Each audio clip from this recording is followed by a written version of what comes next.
मेरे बहुत ही प्रिय और बहुत ही सम्मानित साथियों, बहुत बहुत प्यार, हृदय की असीम गहराइयों से आपको मेरा नमस्कार।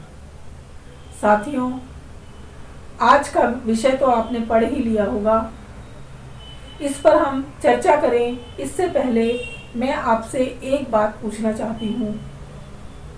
आप बताइए कि आप एक छोटा सा पौधा लगाते हैं और दिन रात उसे सींचते हैं, पालते हैं, उसे हर बारिश से, गर्मी से, तूफान से, सर्दी से, हर बुरी चीज़ से उसे बचाते हैं और धीरे धीरे धीरे धीरे आपकी नज़रों के सामने वो पौधा बड़ा होना शुरू हो जाता है और एक दिन ऐसा आता है कि वो पौधा इतना बड़ा हो जाता है कि उस पर फूल आने शुरू हो जाते हैं।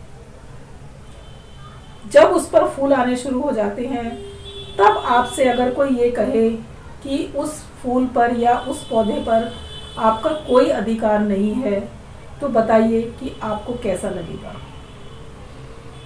दोस्तों, इस एपिसोड को बनाने का मेरा कोई इरादा नहीं था, लेकिन मेरे पास कुछ इस तरह के कमेंट्स आए कि मुझे ये वीडियो बनाना पड़ा।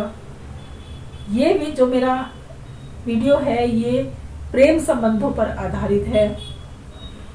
एक लड़का और एक लड़की जो काफ़ी समय से प्रेम में है और वो एक दूसरे पर जान छिड़कते हैं और बहुत लंबे समय तक एक दूसरे के साथ रहते हैं, लेकिन एक समय ऐसा आता है कि उनमें से एक को पता लगता है कि उनका जो दूसरा जीवन साथी है वो उसे धोखा दे रहा है या फिर वो पहले से विवाहित है और उसने अपने दूसरे साथी को अंधेरे में रखा। तो दोस्तों, बताइए उस समय वो व्यक्ति क्या फील करता है। अगर उसका भावनात्मक रूप से उस व्यक्ति के साथ जुड़ाव होता है तो उसका जीना मुश्किल हो जाता है, लेकिन अगर भावनात्मक रूप से जुड़ाव नहीं होता तब भी उसके दिल को काफ़ी ठेस तो पहुंचती ही है। दोस्तों, ऐसा क्यों होता है, आज हम कुंडली के माध्यम से जानेंगे कि जब किसी व्यक्ति को प्रेम में धोखा मिलता है तो उसको कैसा महसूस होता है। ये है हमारी कुंडली का चौथा भाव और ये है 7वां भाव, ये है 10वां भाव और ये है 12वां भाव। दोस्तों, ये चौथा भाव है। अगर इसमें 1 नंबर, 2 नंबर, 7 नंबर या 8 नंबर, इसी तरह से 7वें भाव में 1 नंबर, 2 नंबर, 7 नंबर या 8 नंबर, इसी तरह से 1 नंबर, 2 नंबर, 7 नंबर या 8 नंबर, इसी तरह से 1 नंबर, 2 नंबर, 7 नंबर या 8 नंबर। दोस्तों, इन चारों भावों में से किसी भी भाव में अगर इनमें से कोई राशि है या फिर उसके साथ मंगल और शुक्र की युक्ति है,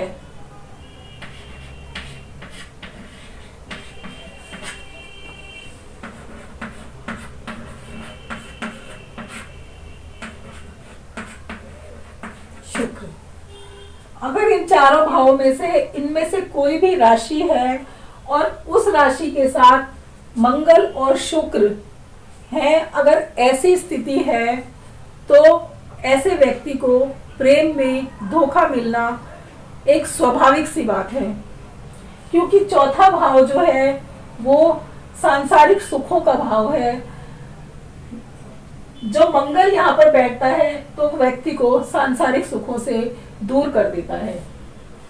इसके बाद ये जो 7वां भाव है ये पति पत्नी के प्रेम संबंधों का भाव है और मंगल यहाँ पर बैठकर पति पत्नी के प्रेम संबंधों में या फिर प्रेमी प्रेमिका के प्रेम संबंधों में दूरी पैदा करता है। ये हमारा 10वां भाव है जो कि व्यापार का भाव है, कर्म का भाव है। यहाँ पर मंगल बैठकर व्यक्ति से उसके जो वो कर्म करता है जो वो मेहनत करता है उसमें वो अड़चन पैदा करता है। और ये हमारा व्यय का भाव है, हानि का भाव है। यहाँ पर बैठकर मंगल प्रेम संबंधों को खराब करता है। अगर ये स्थिति कुंडली में है तो ऐसा व्यक्ति जो होता है वो बहुत ही ज्यादा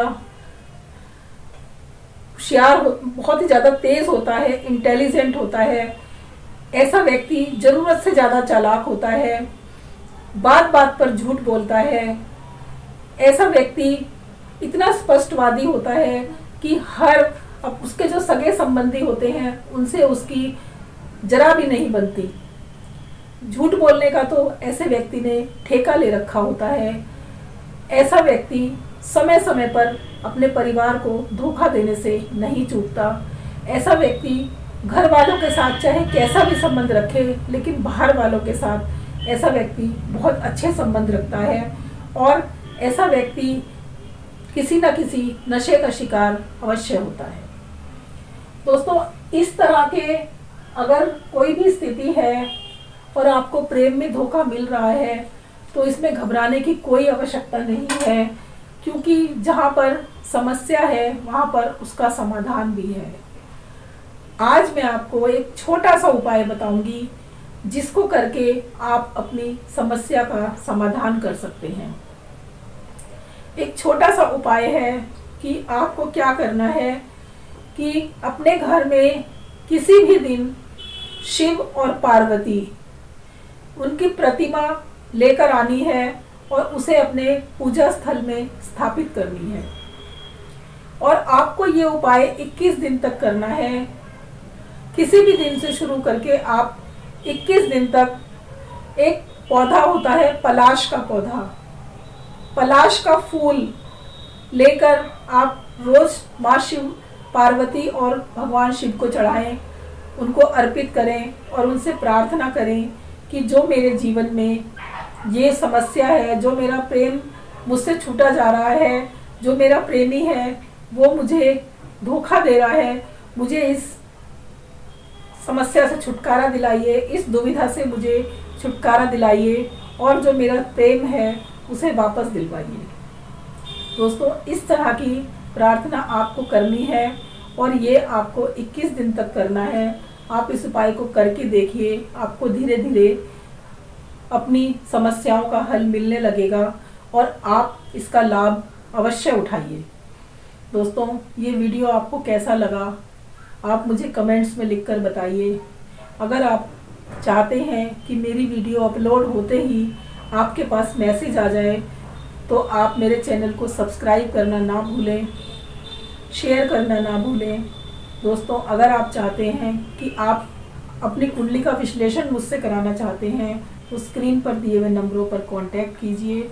आपकी कुंडली मैं अवश्य देखूंगी। दोस्तों, अगर आपके मन में कोई सवाल है तो आप कमेंट्स में लिख सकते हैं, आपकी समस्या का समाधान अवश्य किया जाएगा।